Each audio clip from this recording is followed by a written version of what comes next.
बुझल रहे, कौन लौ बुझा सके आंधियों में जो चले, कौन लौ बुझा सके आंधियों में जो चले, तेज गुंज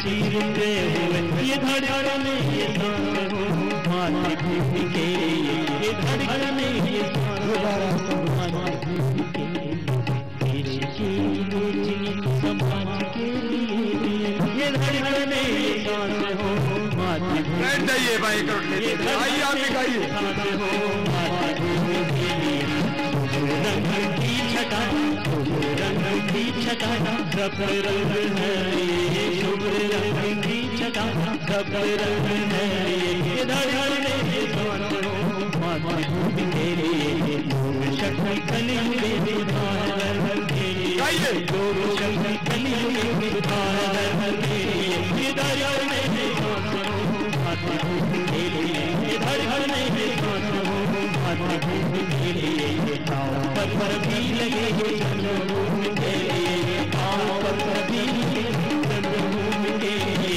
ये धड़कन ये सांस हो मातृभूमि के लिए, ये धड़कन ये सांस हो मातृभूमि के लिए, तेरे हम बड़े कमरम जीते हम बड़े कमरम जीते, ये धड़कन ये सांस हो मातृभूमि के लिए, ये धड़कन ये सांस हो मातृभूमि के लिए, मातृभूमि के लिए, मातृभूमि के लिए, मातृभूमि।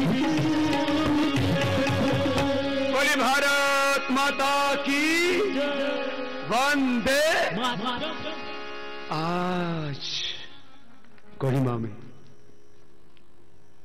जितना ग्राउंड था वो भर गया और इतनी श्रद्धा भक्ति के साथ कल ऐसे ही पासी घाट में, ओहो वहां तो दीमापुर में सब जगह मैं देखता आ रहा हूं, जहां जाओ हिमालय की ऊंची चोटियों से तवांग में भयंकर बर्फबारी के बीच में लोग आ रहे थे।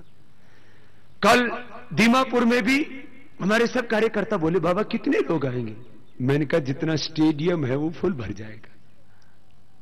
कल कम से कम 50,000 से ज्यादा लोगों ने वहां भाग लिया और बाकी जो नहीं बैठ सके, जब मैं निकल रहा था तो मैंने देखा 3-3, 4-4 मंजिली जो मकान थे उन पर लोग ऐसे चढ़े हुए। जितना उत्साह योग के बारे में मैंने नागालैंड में देखा है पहली बार में, शायद वो उत्साह तो कहीं नहीं है दुनिया। लोगों ने बहुत कहा, बोले बाबा जी कुछ लोग कह रहे हैं बाबा यहां धर्म बदलने आ रहे हैं, किसी ने और कुछ कहा। मैंने कहा मेरा जितना विरोध होता है उतना ही ज्यादा योग बढ़ता है, उतना ही स्वाभिमान बढ़ता है।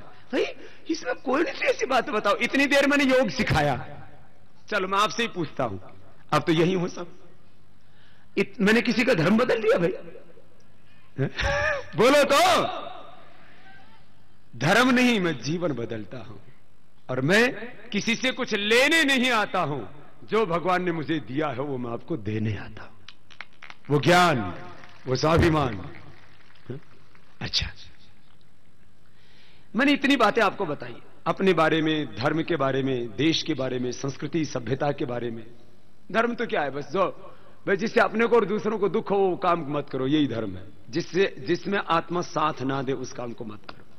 तुम हिंसा करने जाओगे, चोरी करने जाओगे, दुराचार व्यभिचार करने जाओगे तो आत्मा तुमको रोकेगी, मत करो ऐसा। नशा करोगे तो आत्मा, मत पियो, मत किसी को मारो, मत किसी के साथ दुराचार व्यभिचार, किसी को गलत निगाहों से देखना, बोला ना ना ना ये गलत है, अंदर से रोकती है ना आत्मा। जिस काम को करने से आत्मा रोके वो अधर्म, और जिस काम को करने से आत्मा तुमको रोके नहीं, तुम्हारा साथ दे, आत्मा जिसमें साथ दे वो धर्म, और आत्मा जिस काम को करने से रोके वो क्या है, बोलो अधर्म। बताओ यही धर्म है, बाकी तो धर्म के नाम पर भ्रम है। अच्छा, अलग अलग संस्कृति सभ्यताएं, पूजा पाठ की पद्धतियां, उसके बारे में मैंने कभी जिंदगी में टिप्पणी नहीं की। यहां काली नागालैंड में ठीक है मैं पहली बार आया हूं, लेकिन पूरी दुनिया में गया हूं, पूरे देश में गया हूं। आज तक 100 करोड़ से ज्यादा लोगों तक योग सिखाने के लिए भगवान ने मुझे सेवा दी, सौभाग्य दिया, लेकिन एक का भी धर्म नहीं बदला। जीवन बदले करोड़ों के, लेकिन धर्म एक का भी नहीं बदला।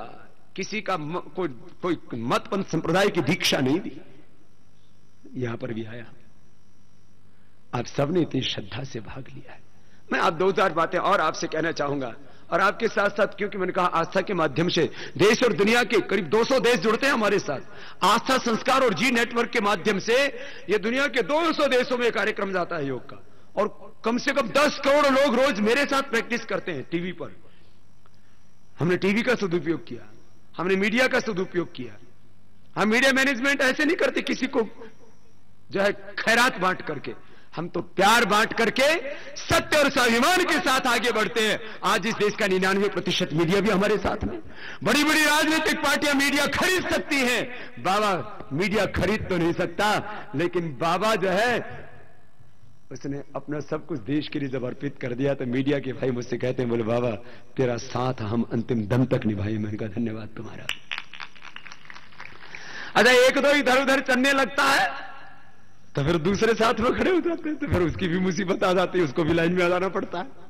1% लोग बीच बीच में कुछ मिर्च मसाला लगाते हैं, लेकिन जब बहुमत, ये तो लोकतंत्र है ना, बहुमत मेरे साथ में है, सत्य, क्योंकि मैं सत्य की राह पर हूं, देश के लिए कर रहा हूं। भाई बहनों, एक भी बात मैंने कोई गलत की हो, एक भी आचरण कोई गलत किया हो, तो मुझे रोके, सब रोके। लेकिन जब मैं गलत नहीं बोलता हूं, गलत नहीं करता हूं, तो क्यों रोके भाई? मैं 2-3 बातें कह के अपनी बात पूरी करूंगा।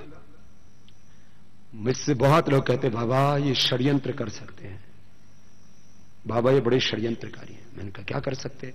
बोले आपको चारित्रिक, आर्थिक, आपराधिक कुछ ना कुछ ऐसे संगीन आरोप लगाएंगे कि लोग सोचेंगे कि कहीं बाबा गलत तो नहीं है। मैंने कहा मैं देश के सामने हूं, मेरा कोई मुंह बंद है, मैं भी तो खड़ा हूं। चारित्रिक दोष क्या लगाएंगे? ज्यादा से ज्यादा यही तो कहेंगे कि बाबा रामदेव ने उसके साथ गलत किया, उसका छोरा हो गया, छोरी होगी। मैंने कहा डीएनए टेस्ट करा लो, और क्या करें? पहले भी एक बार षड्यंत्र रचा था ऐसा किसी ने, लेकिन वो षड्यंत्र जो है ना, एक को तैयार किया पैसे दे करके। मैं ये बात कहने नहीं चाहता था, लेकिन कह रहा हूं। बोले यूं कह देना कि मेरा बेटा रामदेव से है, तो पूरे देश में बदनाम हो जाएगा। उसको पैसे पूसे दिए बाद में उससे, तो बोला अब कहना पड़ेगा आज। बोले ये तो नहीं कह सकती, और तो कुछ। बोले बाबा के ऊपर ये आरोप? बोले ना, ये नहीं कह सकते। मैंने फिर दूसरे दिन मुझे पता लगा, मेरे पास एक आए, बोले बाबा आपके ऊपर ऐसे घिनौने आरोप लगाने की तैयारी चल रही है। ये बात है करीब 8-10 साल की। उस समय देश के लोगों ने बड़े रूप में मुझे प्यार करना, स्वीकार करना शुरू ही किया था। मैंने कहा भाई इसमें क्या दिक्कत है, डीएनए टेस्ट करा लो, पता लग जाएगा इसमें कौन सी बात है। आर्थिक, मैंने कहा एक पाई का हिसाब ले लो। अरे बेईमानो, तुम 400 लाख करोड़ रुपए का हिसाब दो, बाबा के पास तो 1-1 कौड़ी का हिसाब है। पूरी पारदर्शिता के साथ में काम किया है, 1 रुपए किसी का लूटा नहीं है, ठगा नहीं है, धोखा नहीं दिया। आपराधिक, किसी को सताया नहीं जीवन में। एक ज्यादा और षड्यंत्र क्या कर सकते हैं? बोलो बाबा आपकी आवाज आती है आस्था चैनल पर, मैंने इसको बंद कर देंगे। मैंने कहा देश खड़ा हो रहा है, अपने आप लोग जो खड़े हो जाएंगे, मुझे कुछ नहीं करना। अब अंतिम बात की और आगे बढ़ रहा हूं। मैं कुछ थोड़ी बहुत बातें आपसे भी बताना चाहूंगा। एक तो आश्रम की जो सेवाएं हैं उनसे आप भी लाभ लीजिए। एक तो योग की सेवा है जो रोज आस्था के माध्यम से आप सीखते हो। एक आयुर्वेद की सेवा है जो पतंजलि चिकित्सालय आरोग्य केंद्रों से मिल रही है। एक पतंजलि योगपीठ में जो समर्थ असमर्थ, गरीब अमीर, सब के सब, हर वर्ग जाति मजहब के लोगों के लिए खुला हुआ है। वहां करीब 10,000 लोगों के लिए, 8 से 10,000 लोगों के लिए व्यवस्था है आवास की। गरीब लोगों के लिए निःशुल्क आवास, निःशुल्क भोजन, और जो अत्यंत गरीब है उनके लिए तो दवा की भी मुफ्त व्यवस्था है। योगग्राम की सेवा का लाभ लीजिए, पतंजलि आयुर्वेद कॉलेज का लाभ लीजिए, यूनिवर्सिटी में बच्चों को पढ़ाइए। हमने तो सारी सेवाएं सबके लिए खोल रखी, बिना किसी जाति, पंथ, मजहब, प्रांत के भेदभाव की। फिर ये सेवाओं के साथ साथ सेवाओं का लाभ लें। और मैं कह रहा हूं हमने क्या किया, हमें देश के लोगों ने जो दिया उससे दुनिया में वो किया। सरकारें तो लाखों करोड़ रुपए के बजट बनाती है, वो क्या करती हैं? बजट विकास के लिए कम, लूटने के लिए ज्यादा बन रहे हैं। भाई बहनों, अगली बात मेरे से बोले बाबा जो है आप इतने हौसले से भरे रहते हो और कहते हो कि देश मेरे हर समय साथ में था, आज है, आगे रहेगा। ये कॉन्फिडेंस कहां से आता है? मैंने कहा देखो, 1% लोग कई बार सरकारों से डर जाते हैं। जैसे एक नेता ने घुड़की दी ना 2-3 दिन पहले, बोले बाबा को सरकार की शक्ति का नहीं पता। मैंने तो सीधा ही बोला सब दुनिया के सामने, मैंने कहा दिल्ली में बैठ करके सरकारें चला सकते हो, लेकिन ये भूल जाते हो सरकारें हिलाने वाले, सरकारें गिराने वाले और नई सरकारें बनाने वाले देश के लोग होते, वो मेरे साथ में हैं। गुरूर मत करो सत्ताओं का। भाई तुम सरकारें चलाते हो तो हम सरकारें बनाते हैं, तो षड्यंत्र करोगे नहीं, कामयाब नहीं हो सकते। तो एक बात और कहता हूं, आज जो है कल रात को मैंने 10 बजे तक कुछ लिखा, फिर रात को भाई राकेश जी जिन्होंने यहां आकर के इस योग के इस अनुष्ठान को नेतृत्व प्रदान किया, हमारे मुख्य केंद्रीय प्रभारी भाई राकेश जी, भाई डॉक्टर जयदीप आर्य जी, डॉक्टर सुमन बहन जी, ये तो कोई इतना बड़ा आंदोलन ऐसे थोड़ी चल रहा। हर दिन 2-2 लाख लोगों के कार्यक्रम हो रहे हैं और पूरे हिंदुस्तान में एक तरफ से हो रहे हैं। ऐसा नहीं कि मैं वहां जाता हूं जहां मेरे फॉलोवर्स हों, मेरे प्रशंसक हों, मैं तो पूरे हिंदुस्तान में जाता हूं। सारा हिंदुस्तान मुझसे प्यार करता, मैं हिंदुस्तान से प्यार करता हूं। अब ये इनको सहन नहीं हो रहा कि एक फकीर जिस राह से चल रहा है उस राह पर लाखों करोड़ों लोग जुड़ रहे हैं। ये होगा क्या? अब होगा ये कि पाप अधर्म अन्याय मिटेगा। इसे देखो, आर्थिक सामाजिक आध्यात्मिक न्याय मिलेगा। ये भारत विश्व का सबसे बड़ा आध्यात्मिक देश बनेगा और सबसे बड़ी आर्थिक महाशक्ति बनेगा, और ये होना ही चाहिए। ये तो ऐसा तो हम सबके लिए गर्व होगा। अब मैं आपसे एक बात कह रहा हूं, जो कल मैंने लिखा वो भी आपको मैं बताना चाहूंगा, और इसके साथ साथ एक जो है आपको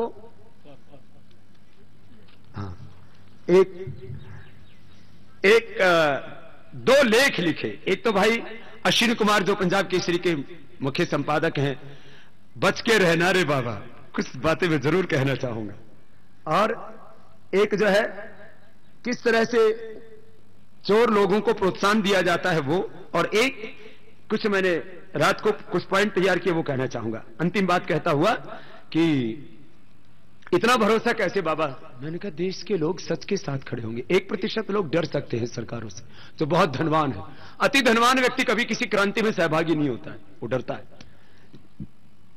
मैंने कहा इस देश के आम लोग मेरे साथ में हैं और मुझसे प्यार करते हैं, उनको दिखता है।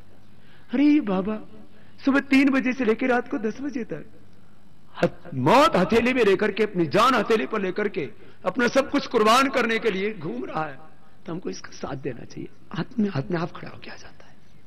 मेरे जितने कार्यक्रम हो रहे हैं, अब दिल्ली में कार्यक्रम होगा कल 27 तारीख को रामलीला मैदान में हमने रखा है। ये नॉन पॉलिटिकल कार्यक्रम है, देश को बचाने के लिए और सत्ताओं को होश में लाने के लिए कि या तो सुधर जाओ नहीं तो उतर जाओगे, या तो अपने संवैधानिक दायित्व निभाओ, लोकतंत्र के नाम पर लूटतंत्र मत चलाओ, और लूट की छूट नहीं दी जा सकती। अपने राष्ट्र धर्म निभाओ, संवैधानिक धर्म निभाओ। मैंने तो कल एक वाक्य लिखा कि सरकारें यदि अपने 5 काम कर देती हैं तो हम तो अपना ये देश को आरोग्य देने का और इस भारत को आध्यात्मिक महाशक्ति बनाने के काम में लगे रहेंगे। हमको कोई राजनीतिक हस्तक्षेप का शौक नहीं है।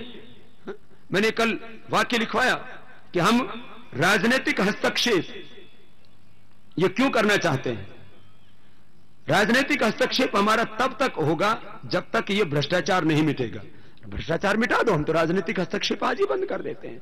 तो कल मैं संपूर्ण देशवासियों से जो आ सकते हैं रामलीला मैदान में, संगठन की तरफ से तो हरियाणा, पश्चिम उत्तर प्रदेश, दिल्ली, उनको हमने आमंत्रित किया और खुला कि भाई देश तो हम सबका, इसको बचाना ये हम सबकी साझी जिम्मेदारी है।